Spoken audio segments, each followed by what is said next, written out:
আজ আমি ভগবানের জন্য একটা সুন্দর রেসিপি বাড়িতে তৈরি করেছি, যেটার নাম দিয়েছি আমি নকশি পটল। তো আমার মনে হলো যে এটা আমি আপনাদের সাথে শেয়ার করি, আপনাদেরও ভালো লাগবে। তো সেই জন্য আমি এটা রান্নার রেসিপিটা আমি তুলে ধরেছি। তো আপনারা একবার আমার টিপস ফলো করে বাড়িতে এই রান্নাটা অবশ্যই আপনারা করবেন। হরে কৃষ্ণ, প্রণাম। আমি সদানন্দিনী মালিনী দেবী দাসী, রাধারানীস কিচেনে আপনাদের সবাইকে স্বাগত। আজ আমি ভগবানের জন্য পটলের একটা সুন্দর রেসিপি নকশি পটল তৈরি করে দেখাবো। এই রান্নাটা করার জন্য আমি এখানে যে পটল নিয়েছি, পটলগুলো দেখুন আমি একটু বড় বড় পটল নিয়েছি। এই ছোট পটলে এই ডিজাইনটা ঠিক ফুটে উঠবে না, সেই জন্য আমি একটু বড় বড় পটল নিয়েছি। আর পটলগুলোকে আমি চেঁচে নিয়েছি, ছাড়াইনি ছালটা, শুধু আমি চেঁচে নিয়েছি। দেখতেই পাচ্ছেন ছালগুলো আমি চেঁচে দিয়েছি, দেখুন। আর পটলগুলো কত বড় বড় আপনারা দেখেই বুঝতে পাচ্ছেন। এবার পটলটা কেন নকশি পটল দিয়েছি এটা আমি আপনাদেরকে দেখিয়ে দিচ্ছি। দুটো মুখ আমি বাদ দিয়ে দিলাম, দিয়ে এবার আমি এটাকে কিভাবে বানাচ্ছি দেখুন।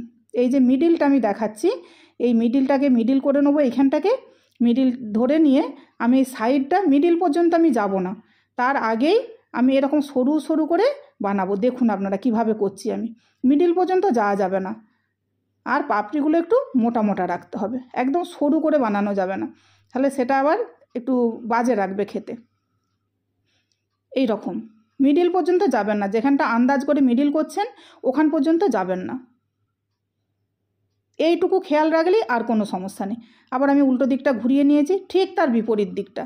আবার মাঝখানটাকে ঠিক নজরে রেখে আমি দেখুন কিভাবে বানাচ্ছি দেখুন। ঠিক এইভাবে এই রকম একটা দূরত্ব রেখে করবেন। সরু সরু করলে এটা ভাল লাগবে না, একটু মোটাই রাখতে হবে। দেখুন কত সুন্দর লাগছে লেয়ারগুলো, দেখুন দেখুন কত সুন্দর। ভেজে নিলে এটা আরও শুকিয়ে যাবে, সরু হয়ে যাবে, সেই জন্য আপনারা এই লেন্থটা রাখবেন, অবশ্যই ভালো লাগবে দেখবেন। আর এইটাকে মিডিল রেখে আপনারা এইভাবে বানাবেন, দেখবেন খুবই ভালো লাগবে। আমি আরও একটা দেখিয়ে দেবো, এরও আমি দুটো দিক বাদ দিয়ে দেবো। ঠিক ওইভাবে একইভাবে একটা মিডিল আমি ভেবে নেবো, এখানটাকে মিডিল করে আমি দুটো দিক এই রকম একটু সরু সরু করে বানিয়ে নেব, তাহলে ডিজাইনটা খুব সুন্দর বোঝা যাবে। দেখতেই পাচ্ছেন কত সুন্দর লাগছে। আর রান্নাটা যত আমি করতে থাকবো এটা তত আরও সুন্দর দেখতে লাগবে। আবার ওই একইভাবে মিডিল পর্যন্ত যাওয়া যাবে না, তার আগেই এটাকে রেখে দিতে হবে।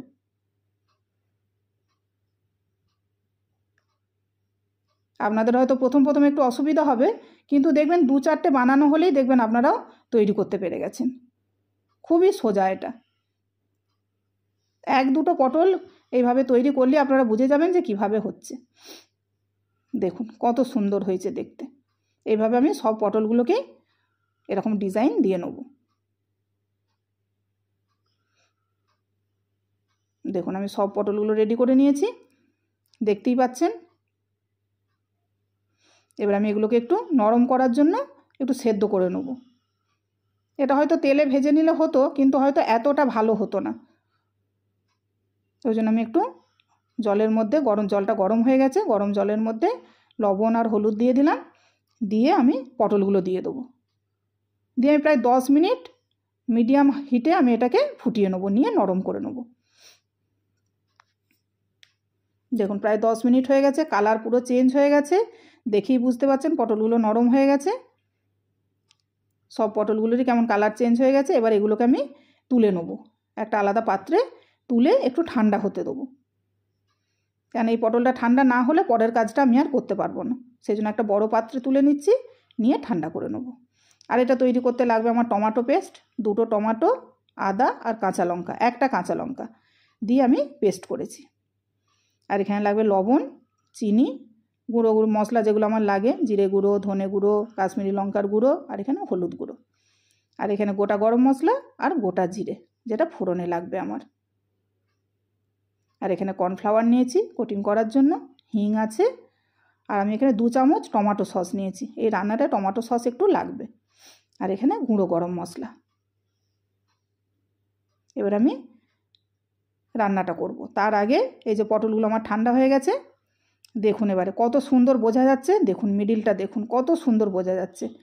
এবারে এইটার মধ্যে জল আছে, আমি জল দিয়ে যেহেতু সেদ্ধ করেছি, সেই জন্য মিডিলটা হাতের মাঝখানে রেখে 2 হাতে তালু দিয়ে চাপ দিয়ে ভেতরের জলটা আমি পুরো বের করে দেবো। দেখুন এবারে কিভাবে বোঝা যাচ্ছে ডিজাইনটা দেখুন, ওই জন্যই আমি এর নাম দিয়েছি নকশি পটল। দেখুন কত সুন্দর। এইভাবে আমি মিডিলটা ঠিক মাঝখানে রেখে হাতে তালু দিয়ে এইভাবে চিপে চিপে ভেতরের জলটা পুরো বের করে দেবো, নাহলে তেলে দিলেই ফটফট করে শব্দ হবে, জলটা চারিদিকে ছিটকাবে। দেখুন ডিজাইনগুলো কত সুন্দর দেখা যাচ্ছে, কত প্রমিনেন্ট হয়ে গেছে একদম। একটা অসম্ভব সুন্দর রেসিপি আর প্রচণ্ড টেস্ট, খুব সুন্দর এর টেস্ট হয়। এবার এগুলোকে আমি একটু কোটিং করব, একটু মুচমুচে হওয়ার জন্য একটু কর্নফ্লাওয়ার দিয়ে এগুলো কোটিং করে নেব। কর্নফ্লাওয়ার না দিলেও হয়, তবে আমি রান্নাটাকে একটু সুন্দর করার জন্য আমি একটু কোটিং দিয়েছি। তো আপনারা দেবেন, আমার মনে হয় দিলেই বোধহয় ভালো লাগবে। দেখুন কীরকম করেছি, অল্প অল্প করে কোটিং করেছি, একদম খুব ডিপ কোটিং নয়, হালকা করে কোটিং করেছি। এবার আমি ভাজবো। একটা ফ্রাই প্যান বসিয়েছি, তাতে তেল দিয়ে দিয়েছি, একটু লবণ দিয়ে দিলাম যাতে তেলটা চারিদিকে না ছিটকে যায়। এবার মিডিয়াম হিটে আমি সময় নিয়ে পটলগুলোকে ভাজবো। আমি দেখুন পটলগুলো আমার একটা দিক ভাজা হয়ে গেছে, আমি পটলগুলো এবার উল্টে নেব। দেখি আপনারা বুঝতে পারছেন কত সুন্দর লাগছে। আপনারা অবশ্যই একবার বাড়িতে ট্রাই করবেন, আর বাড়িতে রান্না করলে আমাকে পরে জানাবেন কমেন্টে কীরকম হয়েছে, আপনাদের কত ভালো লেগেছে। আপনারা আমাকে ঠিক বলবেন, দেখবেন যে হ্যাঁ খুবই সুন্দর হয় এটা। এগুলো ভাজা হয়ে গেছে, আমি এবার তুলে নিলাম। তুলে নিয়ে বাকিগুলোকেও আমি এইভাবে একইভাবে ভেজে তুলে নেব, একই রকমভাবে ওই রকম মিডিয়াম আঁচে উল্টে পাল্টে সুন্দর করে ভাজতে হবে। দেখুন এগুলোও ভাজা হয়ে গেছে, এগুলোকে আমি এবার তুলে নেব।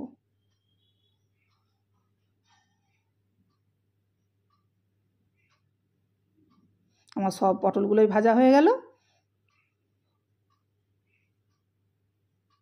এবার আমি রান্নাটা করব, সেই জন্য কড়াতে তেল দিয়েছি। এবার আমি এতে অল্প একটু হিং দেবো, বেশি না, অল্প দিলাম। আর যে গোটা গরম মশলা আর গোটা জিরে রেখেছিলাম ওটাও আমি দিয়ে দিলাম। আমি তরকারিতে লঙ্কা একটু কমই দিই, আমি ওই একটা লঙ্কা যা টমেটোর সাথে বেটেছি, আর কোনো লঙ্কা আমি এতে দেবো না। ভগবানের জন্য রান্না, খুব ঝাল হলে চলবে না, সেই জন্য আমি কম লঙ্কাতেই রান্না করি। আর যে গুঁড়ো মশলাগুলো আমি নিয়েছিলাম ওগুলোকে আমি একটু জলে মিশিয়ে নিয়ে আর এতে দিয়ে দিলাম, দিয়ে একটু আমি কষিয়ে নেবো তেল ছাড়া পর্যন্ত।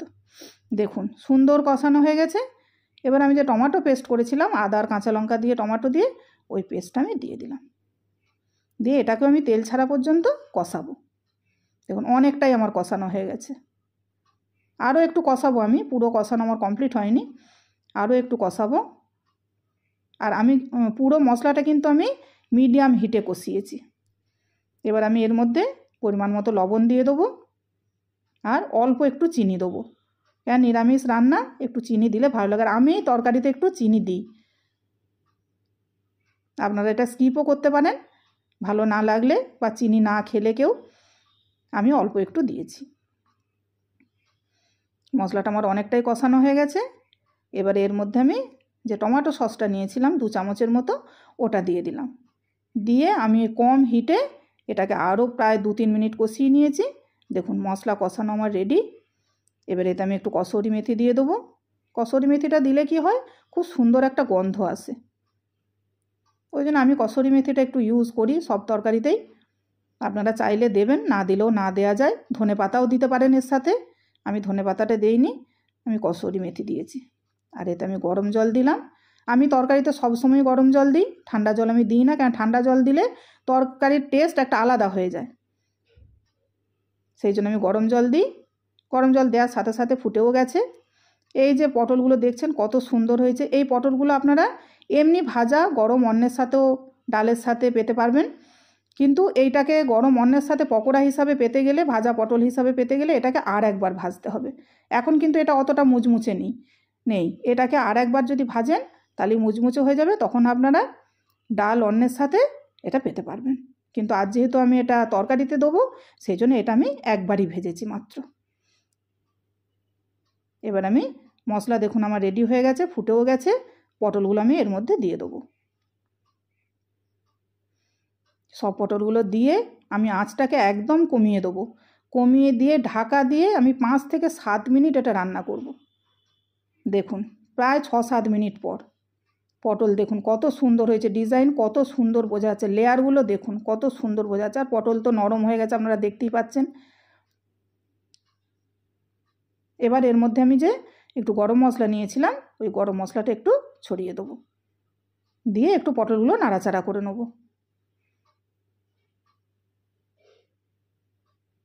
এই তরকারিটা আর কিছুই করতে হবে না, আর এই তরকারিটা একটু শুকনো শুকনোই হবে, এরকম গায়ে গায়ে হবে।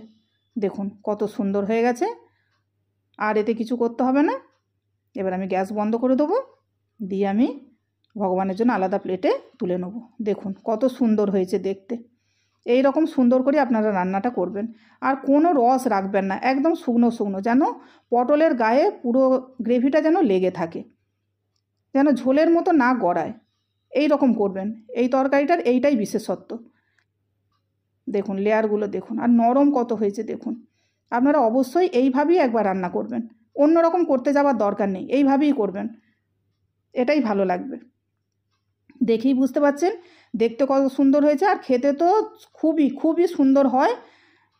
মানে আপনারা অবশ্যই এটা ট্রাই করবেন। এবার আমি ভগবানকে নিবেদন করব, সেই জন্য তুলসীপত্র দেবো। হরে কৃষ্ণ। ভুল ত্রুটি হলে ক্ষমা করবেন। প্রণাম।